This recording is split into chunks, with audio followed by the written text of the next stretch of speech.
Assalamu alaikum students, welcome back to my channel Dr. Kana Jatoi. I hope you all are well and doing great. So student, आज का जो lecture है basically आज की video में हम लोग सेकेंडरी स्ट्रक्चर्स ऑफ प्रोटीन को कंप्लीट डिस्कस करेंगे। उससे पहले जो हमारे पास लिपिड और बायोकेमिस्ट्री का जो चैप्टर नंबर 2 है उसके 5 लेक्चर्स अपलोड हो चुके हैं। इससे स्टार्टिंग में वो लेक्चर जो है वो सारी चीजें आप लोगों को पता होनी चाहिए, क्योंकि उसमें हम लोगों ने प्राइमरी स्ट्रक्चर ऑफ प्रोटीन और उसके अलावा जितने भी इम्पोर्टेंट प्रोटीन से रिलेटेड पॉइंट थे जो लिपिड कॉर्ड में बताए गए हैं वो सारी चीजें हम लोगों ने डिस्कस की हैं। सो आज का जो लेक्चर है उसमें हम लोग सेकेंडरी स्ट्रक्चर ऑफ प्रोटीन की इंफॉर्मेशन जो है, जो भी उससे रिलेटेड इंफॉर्मेशन लिपिड कॉर्ड में दी गई है वो सारी इंफॉर्मेशन आज हम इस वीडियो में शेयर करेंगे। लेकिन द मोस्ट इम्पॉर्टेंट बात यह है कि जो सेकेंडरी स्ट्रक्चर ऑफ प्रोटीन है इसको आप लोगों ने बहुत ही ज्यादा अच्छे तरीके से करना है, क्योंकि एग्जाम पॉइंट ऑफ व्यू से भी ये स्ट्रक्चर बहुत ही ज्यादा इम्पोर्टेंट है। इससे related short question, long question and MCQs आपसे पूछे जाते हैं। सो वीडियो के एंड में मैं आप लोगों से नोट्स भी शेयर करूंगी और जैसे जैसे जो पैराग्राफ हम डिस्कस करते जाएंगे उसके साथ साथ हम लोग जो है वो वीडियो से रिलेटेड, उस टॉपिक से रिलेटेड जो है वो जो हमारे पास किस तरीके से वो क्वेश्चन आता है, किस तरीके से एमसीक्यूज आता है, वो भी मैं आप लोगों के साथ शेयर करती जाऊंगी। सो इसलिए वीडियो पूरी देखिएगा। हम लोग स्टार्ट करते हैं सेकेंडरी स्ट्रक्चर ऑफ प्रोटीन से। अच्छा, इससे पहले इस वीडियो की डिस्क्रिप्शन में मैं जो है जितने भी लेक्चर्स हो चुके हैं इस चैप्टर से रिलेटेड उन सब की लिंक्स भी दे दूंगी, ताकि आप लोग जिस स्टूडेंट के जो लेक्चर मिस हो गए हैं सो वो भी इजीली वो लेक्चर देख सकें। सो स्टार्ट करते हैं सेकेंडरी स्ट्रक्चर्स। सो यहाँ पे आप लोगों से डिस्कशन की गई है कि जो हमारे पास पॉलीपेप्टाइड जो बैकबोन होती है ना, ठीक है, जो हमारे पास प्रोटीन का सेकेंडरी स्ट्रक्चर बनाती है, बेसिकली वो रेंडमली ही ऐसे हम लोग नहीं बोल देते कि वो कुछ रेंडमली ही क्रिएट नहीं हो जाती, बल्कि उसमें काफी सारे कैरेक्टरिस्टिक्स होते हैं जो कि उसको एक 3D स्ट्रक्चर देते हैं। ठीक है, तो ये सारी चीजें जो है वो डिस्कस होंगी आज इस टॉपिक के अंदर। सो स्टार्ट करते हैं secondary structure. The polypeptide backbone does not assume a random 3-dimensional structure but instant generally forms regular arrangements. ठीक है, regular arrangements of the amino acid that are located near each other in the linear sequence. These arrangements are termed the secondary structures of the polypeptide. The alpha helix, beta and beta band or beta strands are examples of secondary structure commonly encountered in proteins. Each is stabilized by hydrogen bonds between atoms of the peptide backbone. Note, the collagen alpha helix chains, another examples of secondary structure, is discussed on page number 45. So इस paragraph में आप लोगों से क्या कहा है, जो introduction का ये वाला पैराग्राफ है, ये जो इंट्रोडक्शन का पैराग्राफ है बेसिकली उसमें आप लोगों से क्या कहा जा रहा है। तो इस पैराग्राफ में आपको बता रहे हैं कि जो पहली पॉलीपेप्टाइड जो बैकबोन होती है ना, जो 3-dimensional स्ट्रक्चर प्रोवाइड करती है प्रोटीन के सेकेंडरी स्ट्रक्चर को, मीन्स कि हमारे पास जो पॉलीपेप्टाइड चेन्स होती है ना, बैकबोन जो होती है सेकेंडरी स्ट्रक्चर ऑफ प्रोटीन्स की, वो खुद ही नहीं बन जाती, बल्कि उनके अंदर एक रेगुलरली अमाइनो एसिड्स की पूरी अरेंजमेंट की जाती है। ठीक है, जो उनके मतलब इन लीनियर सीक्वेंस में जो जिस तरीके से वो लोकेट होती हैं और आपस में मिलकर पॉलीपेप्टाइड चेन बनाती हैं, तो वो सब कुछ जो है वो एक particular regular arrangements of amino acids की वजह से होता है। ठीक है, these arrangements are terms the secondary structure of polypeptide. अब हमारे पास क्या होता है, वो पॉलीपेप्टाइड का जो स्ट्रक्चर है बेसिकली, ठीक है, जो कि arrangements of the amino acid से बनेगा, उस स्ट्रक्चर को हम लोग सेकेंडरी स्ट्रक्चर कहते हैं। अभी कितने टाइप का सेकेंडरी स्ट्रक्चर होता है, the alpha helix, beta sheet and beta bands और B turns are examples of secondary structures commonly encountered in proteins. So हमें जो बेसिकली प्रोटीन्स के अंदर जो सेकेंडरी स्ट्रक्चर मिलता है ना, वो डिफरेंट फॉर्म में होता है। उसमें हमारे पास अल्फा हेलिक्स की फॉर्म में होता है, या बीटा शीट्स की फॉर्म में होता है, या बीटा बैंड्स की फॉर्म में होता है, या बीटा ट्रांस की फॉर्म में होता है। सो ये स्ट्रक्चर्स होते हैं बेसिकली सेकेंडरी स्ट्रक्चर जो कहलाते हैं, ठीक है, जो कि बेसिकली प्रोटीन्स की पॉलीपेप्टाइड चेन को बनाने में जो है वो मोस्ट इंपॉर्टेंट रोल प्ले करते हैं। ठीक है, हमारे पास प्रोटीन की जो पॉलीपेप्टाइड चेन बनती है उसके अंदर बेसिकली सेकेंडरी स्ट्रक्चर्स पाए जाते हैं। वो कौन कौन से सेकेंडरी स्ट्रक्चर्स होते हैं? या तो वो अल्फा हेलिक्स होता है, या वो बीटा ट्रंस होते हैं, या बीटा शीट्स होती हैं। सो ये सारे हमारे पास जो स्ट्रक्चर्स हैं आज हम लोग डिस्कस करेंगे। उसके अलावा क्या है, each is stabilised by hydrogen bond between atoms of the polypeptide backbone. अच्छा, अब ये जो हमारे पास पॉलीपेप्टाइड चेन्स बन रही है ना, तो इनके आपस में जाहिर है जब चेन्स आपस में जुड़ती हैं, ठीक है, तो वो उनके दरमियान में कोई बॉन्ड होगा तभी वो जुड़ेंगी। तो इन सेकेंडरी स्ट्रक्चर्स के दरमियान में जो बॉन्ड होता है वो हमारे पास हाइड्रोजन बॉन्ड होता है। जैसे कि इस स्ट्रक्चर्स में ये पॉलीपेप्टाइड चेन है, ठीक है, सेकेंडरी स्ट्रक्चर है ये अल्फा हेलिक्स का, ये सेकेंडरी स्ट्रक्चर है अल्फा हेलिक्स का। तो यहाँ पे जो आपको शो कर रहे हैं ये हमारे पास बॉन्ड बना हुआ है, ठीक है। सो ये बॉन्ड जो है कौन सा, हाइड्रोजन बॉन्ड है। सो अब एक एक करके हर स्ट्रक्चर को यहाँ पे डिस्कस किया जाएगा। Alpha helix, several different polypeptide helicals are found in nature, but the alpha helix is the most common. It is a rigid right-handed spiral structure consisting of a tightly packed coiled polypeptide backbone core with the side chains of the component L-amino acids are extending outward from the central axis to the avoid interfering strictly with each other.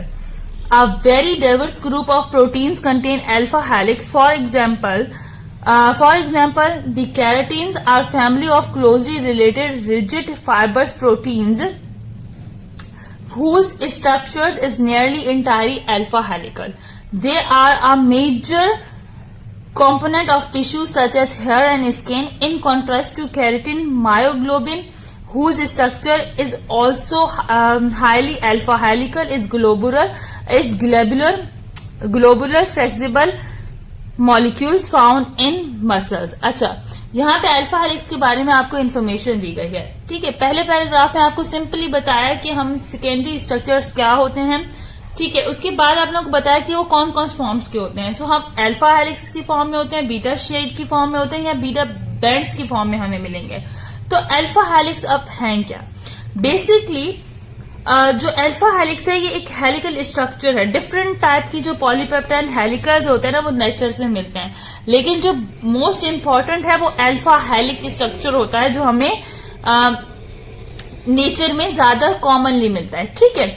अब इसकी characteristics क्या है? ये एक rigid होते हैं, right handed structure, spiral structures होते हैं, और आपस में टाइटली पैक्ड होते हैं, क्वाइल पॉलीपेप्टाइड बैकबोन कोर की तरह, ठीक है।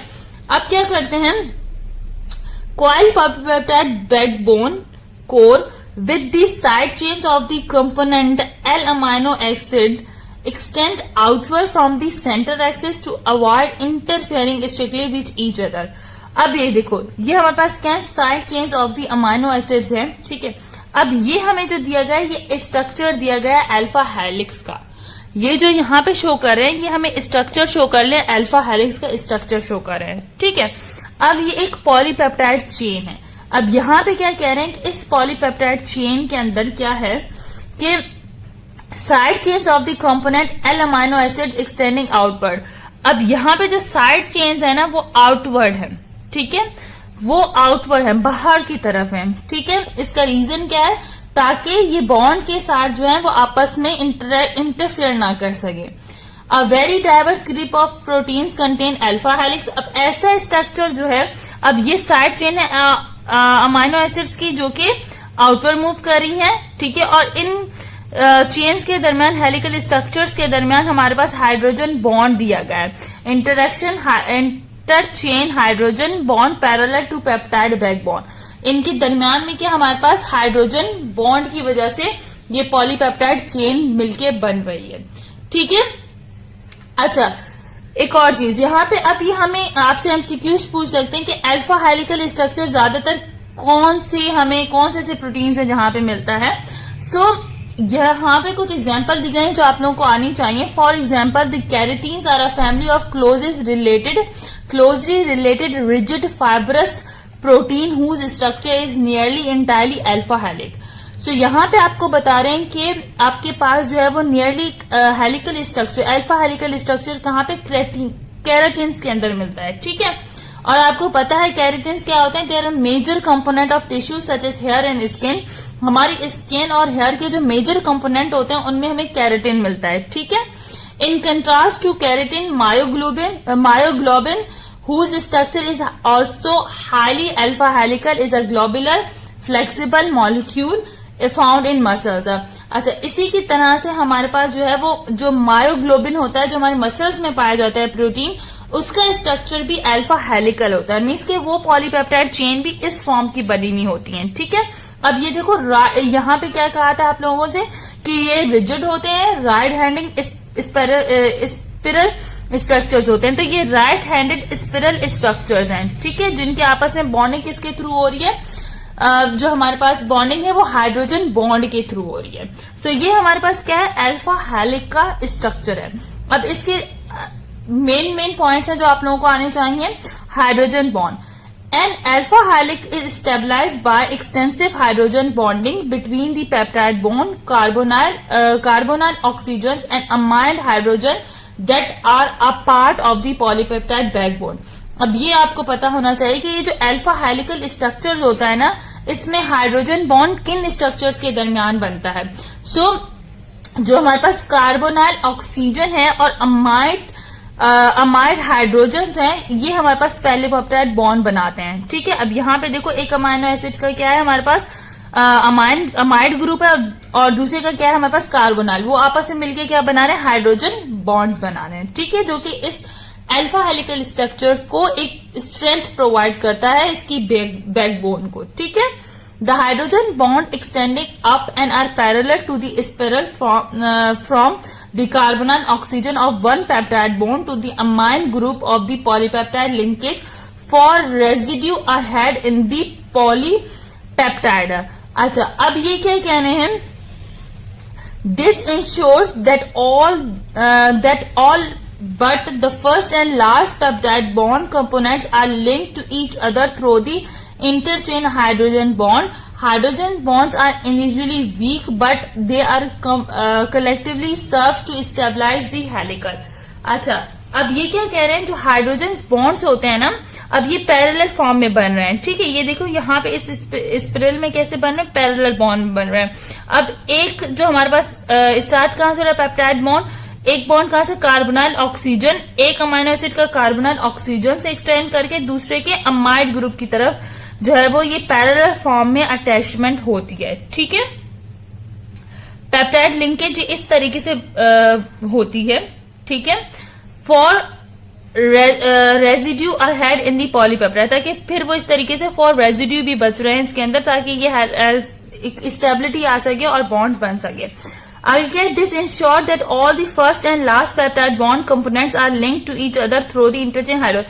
इस तरीके से इंश्योर करता है कि जो हमारे पास फर्स्ट और लास्ट जो पेप्टाइड बॉन्ड है, जो हमारे पास लास्ट और फर्स्ट जो पेप्टाइड बॉन्ड्स हैं, ठीक है, वो एक दूसरे के साथ हाइड्रोजन बॉन्ड के थ्रू जो है वो आपस में बने.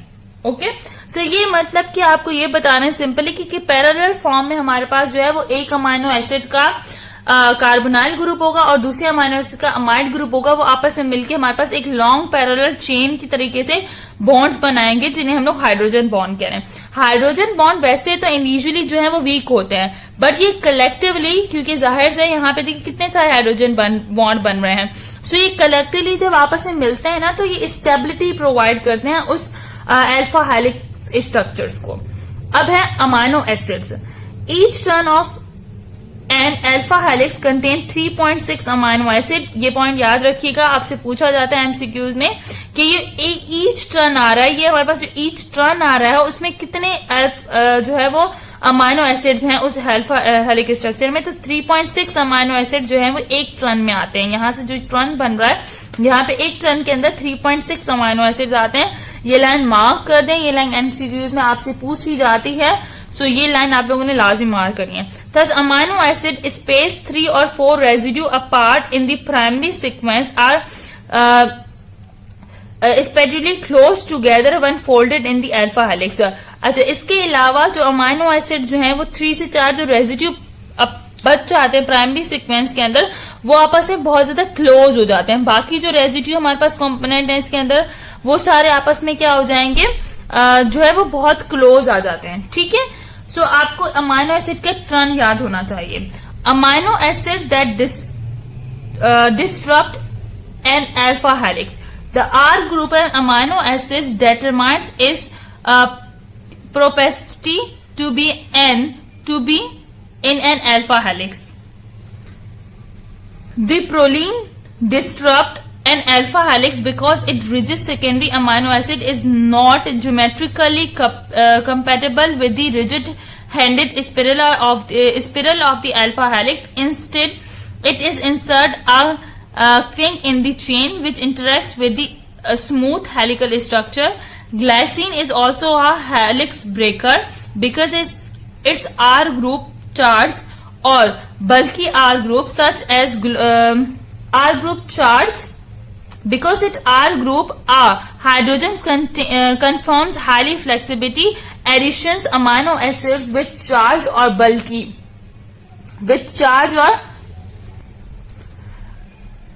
R groups such as glutamate and tryptophan respectively, and those with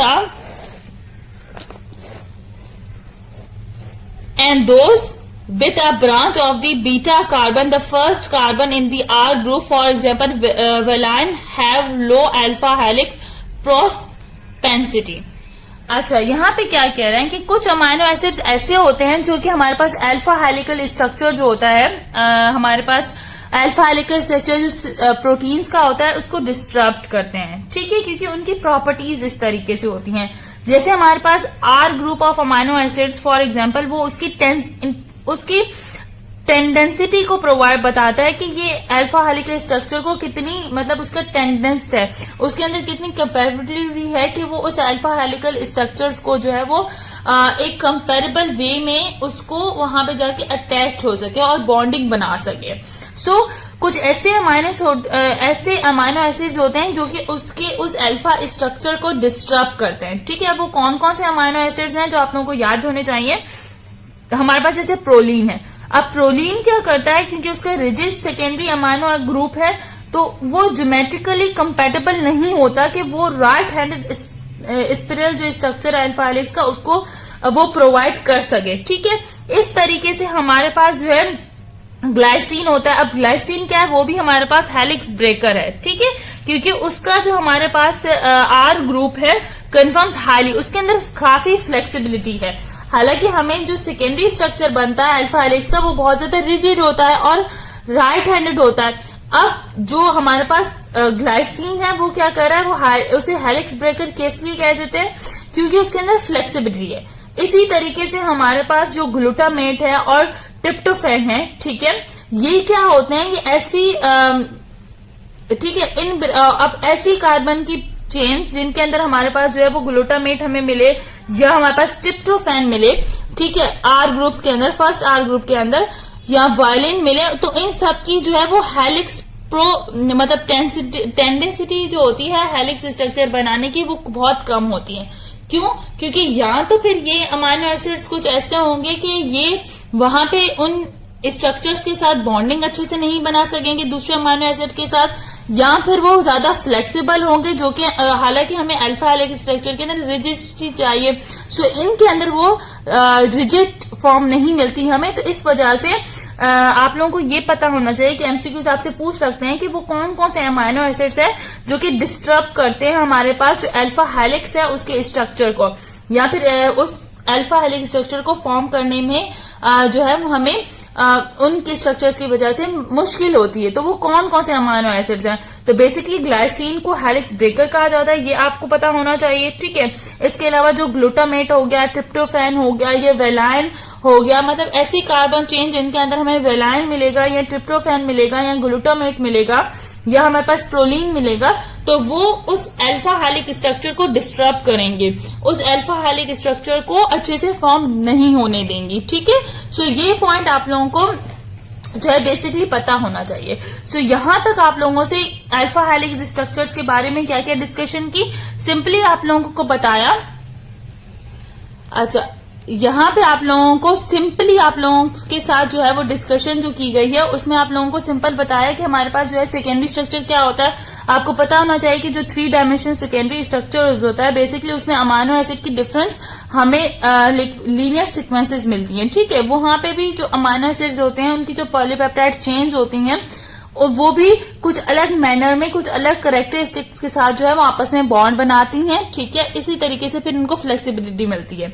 सो जो अल्फा हेलिक्स स्ट्रक्चर है वो आप लोगों का बहुत इंपॉर्टेंट स्ट्रक्चर है। उसके बाद उन्होंने कहा कि ये अल्फा हेलिक्स स्ट्रक्चर हमें कहाँ कहाँ मिलता है, कौन कौन से ऐसे स्ट्रक्चर्स हैं।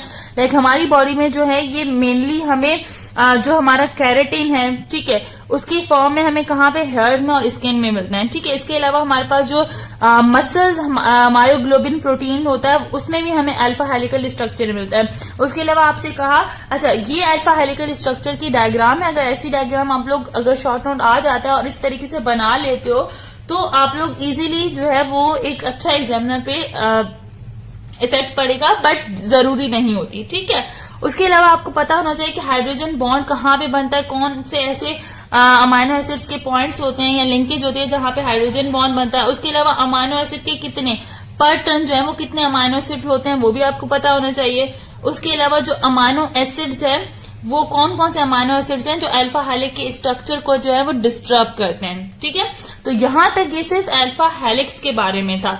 अगर मैं इसके नोट्स आप लोगों से शेयर कर दूं कि आप लोगों को कौन कौन सी चीजें फिलहाल पता होनी चाहिए, तो आप लोगों को जो चीजें इस स्ट्रक्चर्स के बारे में पता होनी चाहिए उसमें आपके पास ये है कि आपको पता हो कि सेकेंडरी स्ट्रक्चर ऑफ प्रोटीन है क्या। अच्छा, इन सब की ना मैं पिक्स जो है वो अपलोड कर दूंगी, पोस्ट कर दूंगी कम्युनिटी पे, तो आप उस मेरे चैनल पे जाके देख लेंगे, ठीक है। इसी चैनल पे मैं अपलोड कर दूंगी। So secondary structure of protein के बारे में आपको क्या पता हो कि folding of polypeptide chain into specific coil structure held together by hydrogen bond is called secondary structure.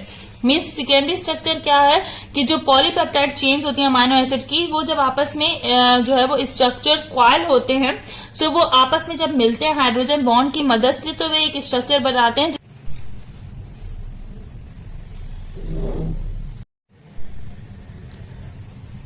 इसे हम लोग क्या कहेंगे, सेकेंडरी स्ट्रक्चर। अब क्या होगा कि सेकेंडरी स्ट्रक्चर के हमें जो है वो फीचर्स बताने हैं कि कॉमनली इसको फीचर्स को किस तरीके से डिस्क्राइब किया जाएगा। तो सेकेंडरी स्ट्रक्चर के कुछ इंपॉर्टेंट फीचर हैं।